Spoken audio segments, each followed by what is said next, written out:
അസ്സലാമു അലൈക്കും വറഹ്മത്തുള്ളാഹി വബറകാതുഹു. നബിപുത്രയുടെ പ്രണയകഥ പാർട്ട് 3. പാർട്ട് 1, 2 കാണാത്തവർക്ക് വേണ്ടി ഡിസ്ക്രിപ്ഷൻ ബോക്സിൽ ലിങ്ക് കൊടുക്കാം. താനിപ്പോഴും അഭയാർത്ഥിയാണെന്ന് കരുതി ഭയന്നിരിക്കുകയായിരുന്ന അബുൽ ആസിനോട് സൈനബ് കാര്യങ്ങളെല്ലാം വിശദീകരിച്ചു. അവനു വേണ്ട പരിചരണങ്ങൾ എല്ലാം നൽകി. ഈ നിമിഷങ്ങളിൽ എപ്പോഴെങ്കിലും ആരെങ്കിലും സൈനബിൻ്റെ ഭാഗത്തു നിന്നൊന്ന് ചിന്തിച്ചു നോക്കിയിട്ടുണ്ടോ? കൂടെയുള്ള ആ മനുഷ്യന് ഈ ജീവിതകാലത്തിനിടയ്ക്ക് തൻ്റെ മനസ്സും ശരീരവും സ്വന്തമാക്കിയ ഒരേയൊരു പുരുഷനാണ്. അവരൊരുമിച്ചു കണ്ട സ്വപ്നങ്ങൾ, പ്രണയിച്ചു തീരാത്ത അവരുടെ ജീവിതം, ആകാശത്തിൻ്റെ ഉയരത്തിൽ സമുദ്രങ്ങളുടെ ആഴത്തിൽ പരസ്പരം സ്നേഹിച്ചത്. അബുൽ ആസ് സൈനബിൻ്റെ മാതുലപുത്രനാണ്. അബുൽ ആസ് സൈനബിൻ്റെ കുഞ്ഞുങ്ങളുടെ പിതാവാണ്. പക്ഷേ അബുൽ ആസ് സൈനബിൻ്റെയല്ല, സൈനബ് അബുൽ ആസിൻ്റെയുമല്ല. ഹൃദയരണാങ്കളത്തിൽ ഇരു പ്രണയങ്ങളും തമ്മിൽ എത്ര തവണ പോരാടിയിട്ടുണ്ടാവും. പക്ഷേ അപ്പോഴെല്ലാം മുമ്പ് പരാജയപ്പെട്ട അതേ പ്രണയം തന്നെ വീണ്ടും വീണ്ടും പരാജയപ്പെട്ടു. അതെ, സൈനബിനറിയാം, അബുൽ ആസ് സൈനബിൻ്റെയല്ല, സൈനബ് അബുൽ ആസിൻ്റെയുമല്ല. നിനക്ക് ഞങ്ങളെ എല്ലാവരെയും നഷ്ടപ്പെടുന്നില്ലേ? ഇപ്പോഴും സത്യം മനസ്സിലാക്കുന്നതിൽ നിന്നും നിന്നെ തടയുന്നത് എന്താണ്? ഇനിയെങ്കിലും ഇസ്ലാം സ്വീകരിച്ചുകൂടെ? എന്നത്തെയും പോലെ അന്നും ആ ശ്രമം പരാജയപ്പെട്ടു. അവളോട് നന്ദി പറഞ്ഞുകൊണ്ട് തൻ്റെ സമ്പത്തുമായി അബുൽ ആസ് മക്കയിലേക്ക് തന്നെ തിരിച്ചുപോയി. നിമിഷാർദ്ധമെങ്കിലും വീണ്ടും സ്വപ്നങ്ങളുടെ കൂമ്പാരം നൽകിയ ശേഷം അത് തച്ചുടച്ചുകൊണ്ട് വീണ്ടും അവൻ പോയി. സൈനബ് എന്നത്തെയും പോലെ തനിച്ചായി. ഹേ ജനങ്ങളെ, ഇതാ നിങ്ങളുടെ സമ്പത്ത്. എല്ലാം ഉണ്ടോ എന്നും എന്തെങ്കിലും നഷ്ടപ്പെട്ടിട്ടുണ്ടോ എന്നും പരിശോധിക്കുക. മക്കയിലെത്തിയ ശേഷം തടിച്ചുകൂടിയ ജനങ്ങളോടായി, ആ സമ്പത്തിൻ്റെ അവകാശികളോടായി അബുൽ ആസ് വിളിച്ചു ചോദിച്ചു. ഇല്ല അബുൽ ആസ്, ഒന്നും നഷ്ടപ്പെട്ടിട്ടില്ല, താങ്കൾക്ക് നന്ദി. അബുൽ ആസിൻ്റെ ശബ്ദം ഉയർന്നു. ചൂണ്ടുവിരൽ മേൽപോട്ടുയർത്തിക്കൊണ്ട് അയാൾ അവരോട് വിളിച്ചു പറഞ്ഞു.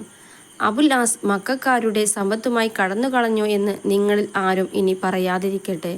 അഭയാർത്ഥിയായപ്പോൾ ഭയം കൊണ്ട് അബുൽ ആസ് തൻ്റെ വിശ്വാസികളെ ഉപേക്ഷിച്ചു എന്നും നിങ്ങളാരും ചിന്തിക്കാതിരിക്കട്ടെ. അബുൽ ആസ് ഇപ്പോൾ സ്വതന്ത്രനാണ്. നിങ്ങളുടെ ആരുടെയും ഒരു തരി സമ്പത്ത് എൻ്റെ കയ്യിലില്ല. അതിനാൽ അഭിമാനത്തോടെ തന്നെ ഞാനിതാ പ്രഖ്യാപിക്കുന്നു, അഷ്ഹദു അല്ലാ ഇലാഹ ഇല്ലല്ലാഹ് വ അഷ്ഹദു അന്ന മുഹമ്മദ റസൂലുള്ളാഹ്. 20 വർഷങ്ങൾ ഒരു സ്ത്രീയുടെ തുടർച്ചയായുള്ള പ്രാർത്ഥനയ്ക്ക് ആകാശഭൂമികളുടെ നാഥൻ ഉത്തരം നൽകിയ നിമിഷം, മക്കയുടെ മണൽത്തരികൾ വരെ കോരിത്തരിച്ചു പോയ നിമിഷം, അബുൽ ആസ് മുസ്ലിമായിരിക്കുന്നു. അബുൽ ആസ് കുതിരയുടെ കടിഞ്ഞാണ് തിരിച്ചു. വീണ്ടും മദീനയിലേക്ക് കുതിച്ചു പായുന്ന ആ അശ്വാരൂഢൻ്റെ മുഖത്ത് ഇപ്പോൾ എന്തെല്ലാം ഭാവങ്ങളാണ്! ഒരു വിപ്ലവകാരിയുടെ വീര്യമുണ്ട്, ഒരു പോരാളിയുടെ ശൗര്യമുണ്ട്, പിന്നെ ഒരു ഭർത്താവിൻ്റെ പ്രണയമുണ്ട്. അത് സൈനബിനുള്ളതാണ്, സൈനബിന് മാത്രം. അദ്ദേഹം വീണ്ടും മദീനയിലെത്തി. അബുൽ ആസ് കിതക്കുന്നുണ്ടായിരുന്നു. മദീനയിലെ തെരുവുകളിൽ ആ കണ്ണുകൾ നബിയെ പരതുകയായിരുന്നു. നബി തെരുവുകളിലാണുണ്ടാവുക, അയാൾക്കതറിയാം. ഒടുവിൽ അദ്ദേഹം നബിയെ കണ്ടെത്തി. നബിയുടെ കൈകൾ തൻ്റെ മാറോട് ചേർത്തുകൊണ്ട് അബുൽ ആസ് ഇസ്ലാമിൻ്റെ ആ മുദ്രാവാക്യം വീണ്ടും വിളിച്ചു പറഞ്ഞു. നബിക്ക് തൻ്റെ കണ്ണീരിനെ നിയന്ത്രിക്കാൻ കഴിഞ്ഞില്ല. തൻ്റെ മകളുടെ ആ ഇഷ്ടത്തെ നബി വാരിപ്പുണർന്നു.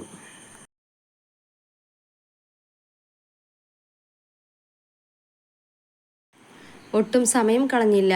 അബുൽ ആസ് വീണ്ടും ചോദിച്ചു, ഞാനിപ്പോൾ സൈനബിനു അനുവദനീയമാണോ? എനിക്കവളെ വീണ്ടും പരിണയിക്കാമോ? കവിളുകളിലൂടെ ഒലിച്ചിറങ്ങുന്ന കണ്ണീരിലും അണപ്പല്ലുകൾ കാണെ നബി പുഞ്ചിരിച്ചു. എന്നിട്ട് വലം കൈകൊണ്ട് അബുൽ ആസിൻ്റെ ഇടം കൈയിൽ മുറുകെ പിടിച്ചു. ജനങ്ങൾ ആഹ്ലാദത്തോടെ നോക്കി നിൽക്കുന്നതിൻ്റെ ഇടയിലൂടെ മദീനയിലെ ഇടവഴികളിലൂടെ തൻ്റെ മരുമകൻ്റെ കയ്യും പിടിച്ച് ആ പിതാവ് നടന്നു സൈനബിൻ്റെ വീട്ടിലേക്ക്. പുഞ്ചിരിച്ചുകൊണ്ട് നിൽക്കുന്ന നബിയെയും അബുൽ ആസിനെയും കണ്ട് അമ്പരന്ന് നിൽക്കുകയാണ് സൈനബ്. സൈനബ്, നിന്റെ പ്രാർത്ഥന ദൈവം കേട്ടിരിക്കുന്നു. അബുൽ ആസ് മുസ്ലിമായിരിക്കുന്നു. അവന് നിന്നെ വീണ്ടും വിവാഹം ആലോചിച്ചിരിക്കുന്നു. അല്ലയോ എൻ്റെ മകളെ, അവനെ വിവാഹം കഴിക്കാൻ നിനക്ക് സമ്മതമാണോ? 20 വർഷങ്ങൾക്ക് മുമ്പ് ആ പിതാവ് മകളോട് ചോദിച്ച അതേ ചോദ്യം.